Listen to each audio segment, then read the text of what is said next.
চরমোনাই এদেশে ভেসে আসে নাই। চরমোনাই একবার আওয়ামী লীগের দালালি আর একবার বিএনপির দালালি চরমোনাই করে। চরমোনাইকে নিশ্চিহ্ন করা তো সহজ না, চরমোনাইকে গুড়িয়ে দিবে। চরমোনাই তোমার মামু বাড়ির সম্পদ নাকি? চরমোনাইয়ের মরহুম দাদা হুজুর রহমতুল্লাহ আলাই, সৈয়দ ইসহাক সাহেব রহমতুল্লাহ আলাই বয়ান করতে গেছেন, মানুষ বয়ান করতে দেবে না। বেগুন ক্ষেতের মধ্যে মাইক টানিয়ে বেগুন খেতে বসে বয়ান করে আসছে। নৌকার থেকে মানুষ উঠতে দেয় নাই, নৌকার থেকে বাজারের দিকে মাইক ফিরাইয়া নৌকার মধ্যে বসে বয়ান করছেন। আচ্ছা, এটা কেন করছেন? দিনের মায়া না থাকলে হয়? আমি প্রায় সময় বলি, আমি চরমনের দালালি করি না, আমি চরমনের অন্ধভক্ত না।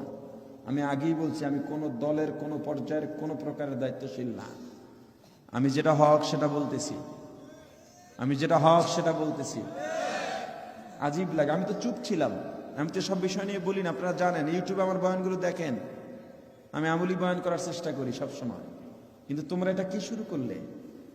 এত উচ্ছৃঙ্খল মানুষ হতে পারে? এত বেয়াদব মানুষ হতে পারে? শায়েখে চরমোনাই মুফতি সৈয়দ মোহাম্মদ ফয়জুল করিম মাহফিল যদি বাদ দিয়ে দেন, উনি বাংলাদেশের শীর্ষস্থানীয় বিজনেসম্যান হতে পারেন। এই মাথা আল্লাহ তাকে দিয়েছেন। সব বাদ দিয়া দিনের পথে প্রতিদিন প্রতিদিন, কেন, কি আশায়? আবার ওই বেয়াদব গুলো বলে ওদের বিরুদ্ধে শায়েখে চরমোনাই বলছে তাদের ধর্ম ব্যবসায় ভাটা পড়বে। তার ধর্ম ব্যবসা করা লাগবে কি লিগা? তার বাবার পৈতৃক যে সম্পত্তি তারা পাইছে, আবার ধর্ম ব্যবসা করবে কেন? ধর্ম ব্যবসা তো তোমরা করতেছো। একবার এই দলে গিয়া ধর্ম ব্যবসা যখন দেখছো ওই দলে পোষে না ধর্ম ব্যবসা, তখন আর এক দলে গিয়া তোমরা পোষাবার জন্য